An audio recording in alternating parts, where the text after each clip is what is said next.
how did you balance that? Like trying to obviously explain and cater to like the wrestling audience, but also educate the broader audience because you don't want to just cater to that kind of one group of fan bases.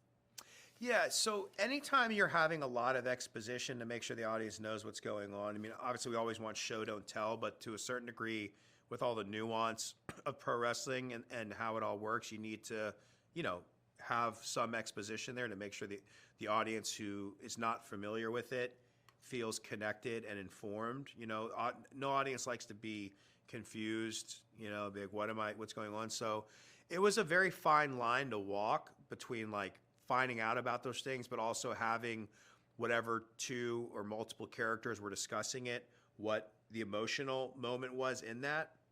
Mm. So like when Billy's explaining to Mildred, you know, this isn't hockey or baseball, you know, athleticism doesn't have anything on $1 million look, and it's, you know, baby faces versus heels. There's also like a romantic flirting nature of their walk, and he's explaining it to her, but he's also showering her with praise. And so I tried to balance it to where it wasn't just like, okay, we're explaining how this works and there's some emotional beat to each scene. But I appreciate you saying that, because a few different, you know, critics have mentioned that it explains things without beating you over the head, and that's just really hard to do.